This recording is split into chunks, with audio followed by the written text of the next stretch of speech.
over the years, talking about money hasn't always been the easiest for us.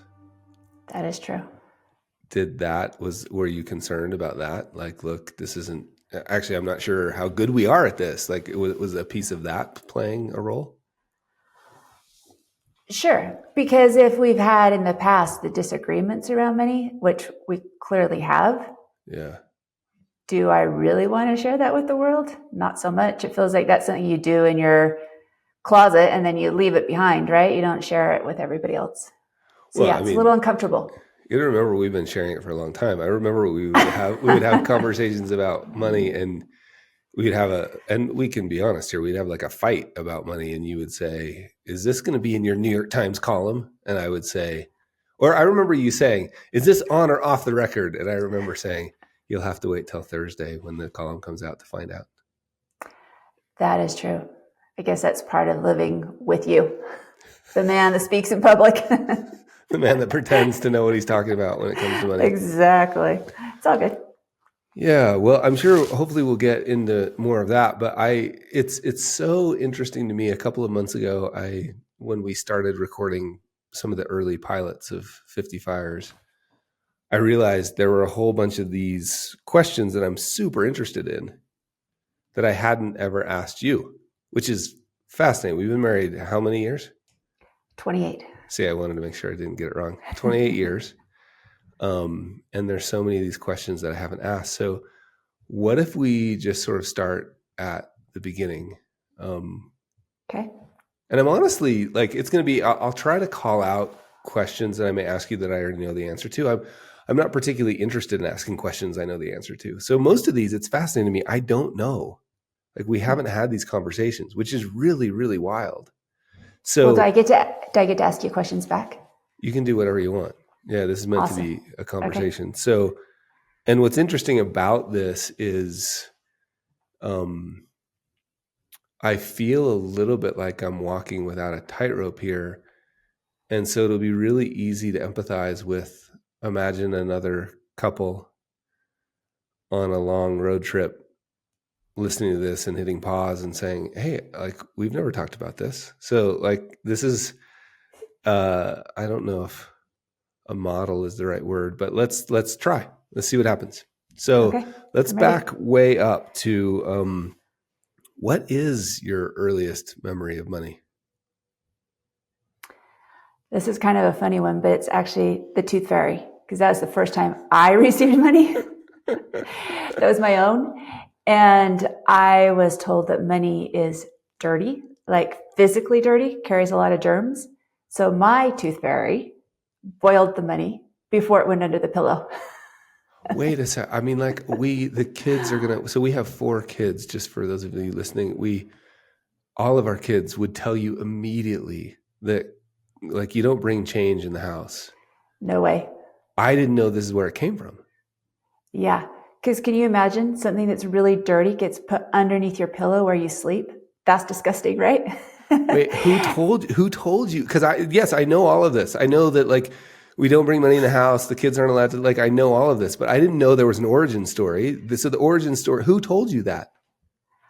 Well, my mom, because she was she had fairy, communication. Right? She had communication with the tooth fairy. Right. Yeah. So if I wrote the letter to the tooth fairy, she let me know. But then we progressed from quarters to dollar bills, and she would go and get the brand new dollar bills from the bank and just tear off one, so it's super crisp and clean. And then from there on out, I got paid an allowance and by the tooth fairy in only brand new dollar bills from the bank. That is amazing. Let me just pause real quick. Chris, is that mic too hot still, or is it fine?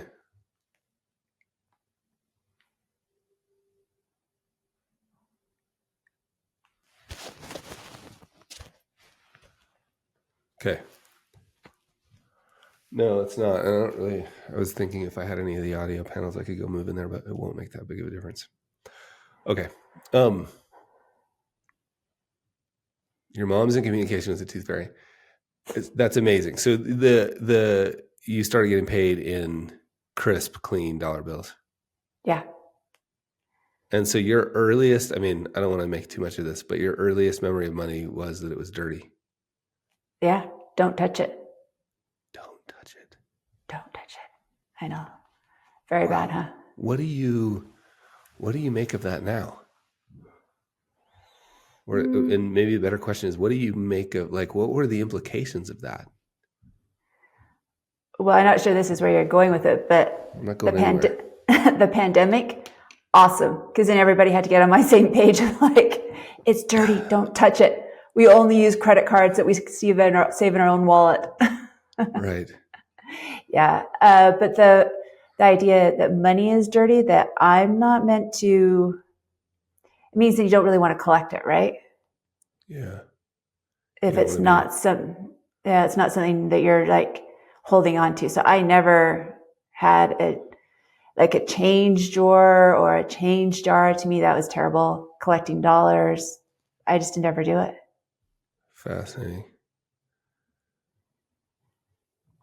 Has that, do you think that's played a role in saving money now? Mm, I don't know that it has. I wouldn't really consider that because now, I mean, it just goes in the bank, so it's just a number. So that's a little disconnected, right? Mm, We don't have physical cash around our house anymore. yeah. Zeros and ones aren't dirty. Yeah, totally. Yeah. Around a computer screen. Um, well, tell me more about what money was like growing up. Like, what was money like around the house? Mm, What are your earliest memories of, like, your mom and dad and money? mm. Well, my dad was a home builder, so his income definitely ebbed and flowed with the market. So there would be money and then there'd be no money. And then the housing market would change in Utah and he'd have to go work in another state. And so it was never consistent. You knew how much was coming home every month. So the word, if I had to pick one word around money from growing up, it was stress. It was stressful. We didn't Mm, know. It was always like, maybe there'll be money, maybe there won't. And I actually think I told you that when we first were getting married, like, hey, it's okay if you're an entrepreneur because I know how to deal with that. But the truth mhm. is, it's a different level when you're your partner versus your parents. Yeah. So if I'm thinking of like a memory with my parents and money, I remember we did a family trip to Canada. We rented an RV. So ironic. Drove all the way there. I was quite young. I remember we got all the way to Lake Louise, and my mom had been purchasing food along the way at grocery stores.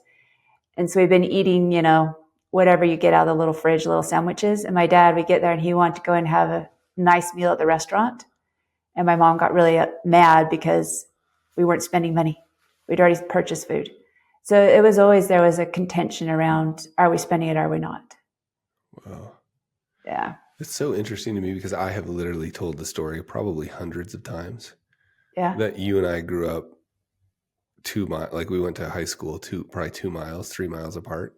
Yeah. And from all outward appearances, we're part of the same socioeconomic class from all outward appearances, but that my parents were divorced when I was 8. Money was super scarce. It was scary. Was there ever going to be enough? My mom was trying to make ends meet, like that. And the story I always tell is that my wife, in her family, her dad was a home builder and money came and went. And if it went, it was no big deal. And if it came, it was no big deal. It was no big deal. Like, it's just all fine. So it's full on abundance mentality. So I was always like, I'm coming from a super scarce mentality. My wife, Mm. abundance, it comes and goes.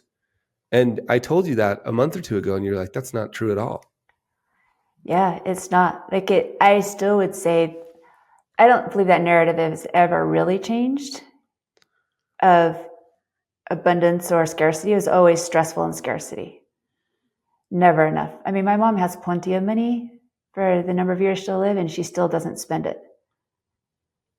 Yeah. So, yeah, it's more of a scarcity idea.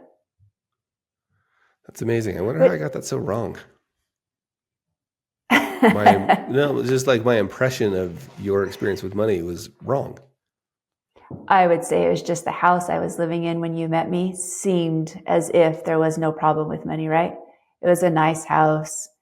It was slightly up the hill from where you lived. So I think it was just the perception Right. of abundance, which isn't it interesting? The perception Yeah. is always different than what's going on inside a house. I was so scared the first time I came to pick you up on a date. I just remember being like, what am I doing in this neighborhood? Even though it was only like a mile away, right? Like it wasn't a big deal. Oh, well, that's what I liked about you. You were from the wrong side of the tracks. That's exactly. You were from down there. That's a little more rough, a little.